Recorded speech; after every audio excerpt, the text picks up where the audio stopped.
So the object of this recording, which is Monday, May 1st, 2023, in my apartment in Tacoma, is to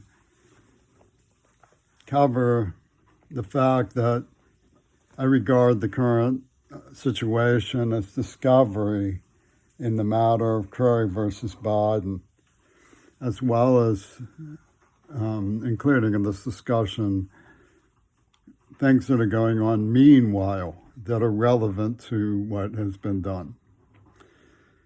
The essence of the entanglement fopped on me by Pittsburgh and being violently secured by Seattle, Washington's admin is complicated because of the thought processes of the aggressor, as well as the elaborate organization that they're using to synthesize presentation of their power and effectiveness under the mask of justice, because they believe that they have a moral calculus based on two virgins' pussy ball.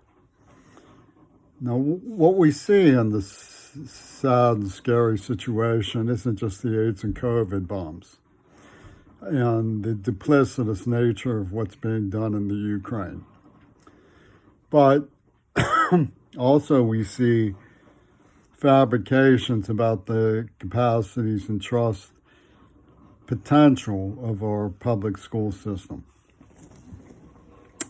And the left has provided reprehensible monstrosities to help mete out a lesson plan from what is essentially, and I will get into this, a vengeance of the Bourbons from the French Revolution. Recall that this is partly understanding result of coming to a dead end in the truthfulness of what I had long believed, that forced me to reconsider things that had happened in the past and arrive at conclusions that were more balanced in terms of embracing the evidence of what has been done, about what has been done. But essentially what Pittsburgh offers up is a cackling session of attack prostitutes working with the NAACP to say who takes Curry seriously.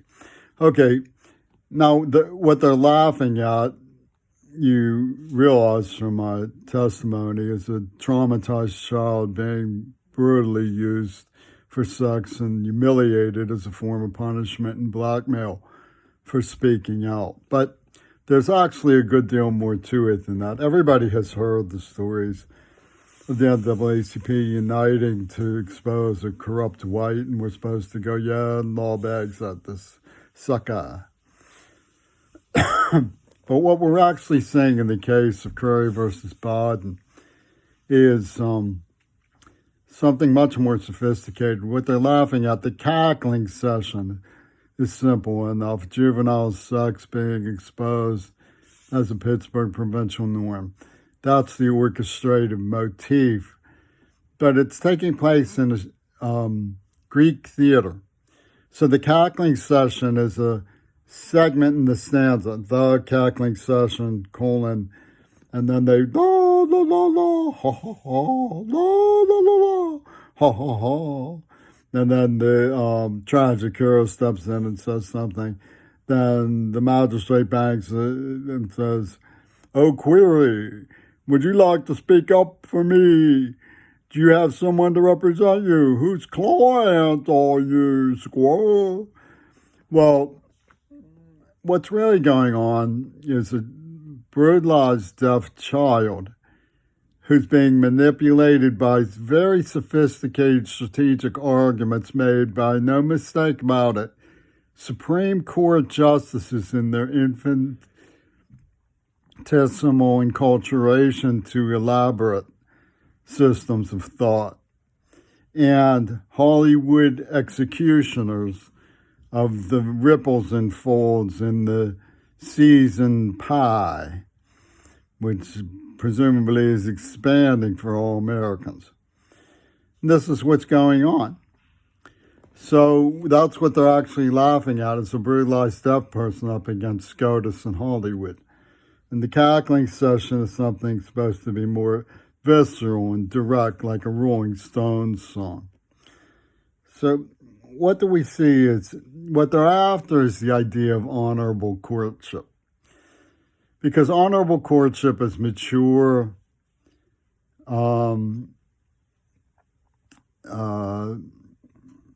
consensual relations between two adults. And this can be taught in school. It's not sex education, it's social education. But they don't do that. They don't teach that in school. And so what they want to do is depict me as not capable of honorable courtship. So they total me psychologically, they pass me around, they humiliate me, they cackle at me, and they set up a Vulgarian thing of a girl who gets real intimate with me, remains unrequited, and then cuckolds me. So the jealous, rejected lover must adhere to the line of its own dogma, which I did. And they said, well, too bad that you did that. We're going to castrate you anyway. And they said, virginity proves right.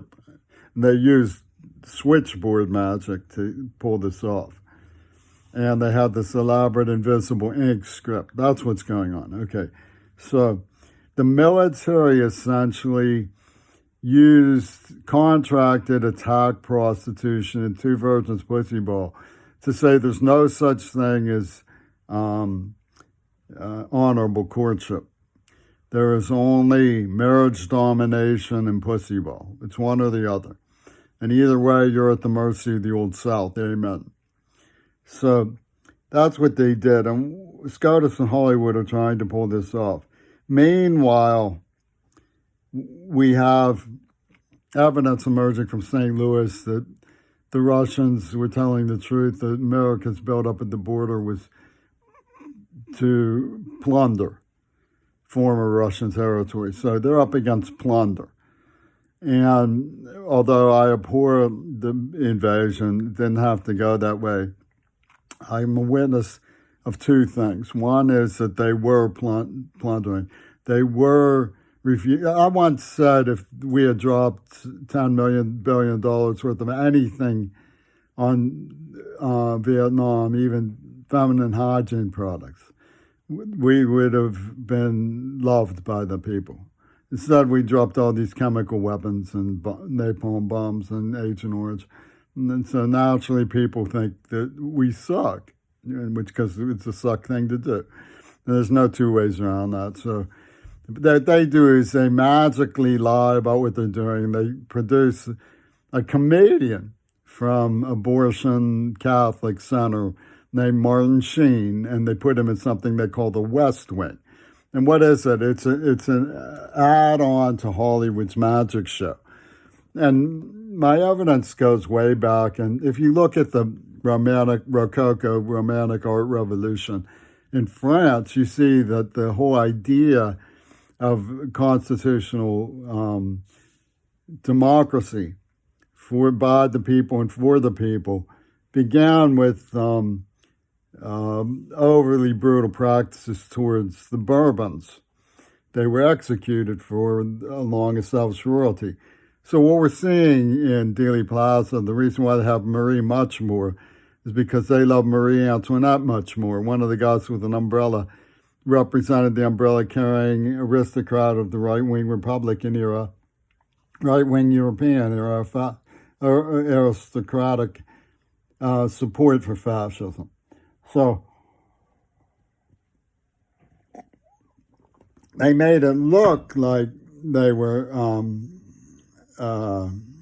ever so effervescent, by implying that Jesse Jackson supports revenge for the Bourbons through hypnotic rhetoric trickery from the cackling session. Jackson says that those who had the party pay for the party. So they grew up throwing garbage in the streets to protest inequitous removal of garbage in black neighborhoods. So it was perfectly clear what the goblins behind all this wanted them to do.